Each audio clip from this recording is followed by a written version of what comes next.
मासर षष्ठ राशि होउची कन्या राशि। सही कन्या राशि व्यक्ति मानक पाई साहस एवं पराक्रमर ग्रह मंगल 11 मे 2026 रु नेकी 20 जून 2026 जाए दीर्घ 40 दिन धरी किपरि शुभ शुभ फल प्रदान करिवे कन्या राशि व्यक्ति मानकु से विषय तो आज भिडियो रे आमे आलोचना करिबा। नमस्कार, मु सुभाषिष पुनः स्वागत करछि मो यूट्यूब चैनल को।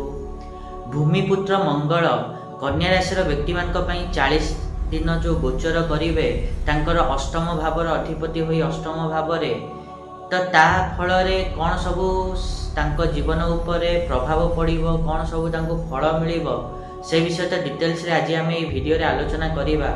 ता पूर्व सबना बेले गोटे रिक्वेस्ट करियो चाहिए कि जो मैंने भी एजाएं चैनल को सब्सक्राइब करना सब्सक्राइब करंतु आ पाखथिया बेल आइकन को मध्य प्रेस करंतु जहाँद्वारा कि मु आगु को जहाँ भी किसी वीडियो रे भी ता नोटिफिकेशन आपण मान को ठीक समय रे मिल जिवो।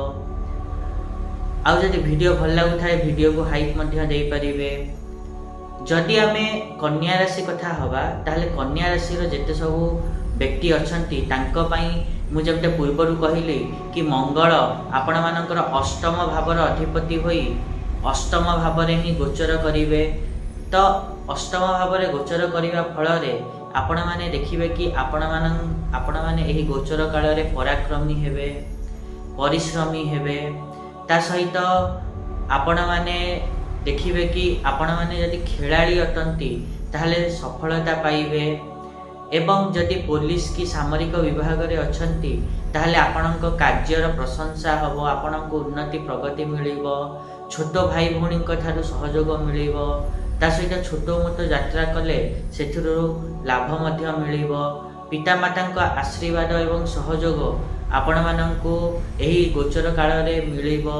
आपण मानंकु ध्यान देवार अछि कि परिवार लोकंक सहित ताळमेळ जेपरि भल कि रखिकी आपण माने एही गोचर काल को बितेइबे। एही गोचर काल तक आपण माने ऊर्जा रे भरपूर रहिबे। एत थिला जेते सब कन्या राशि व्यक्ति अछंती तांको पई मंगलंक गोचर किभଳି रहिबो। आशा करिवे कि मुझा कहिले आपण माने ठीक रे बुझी पाथिबे।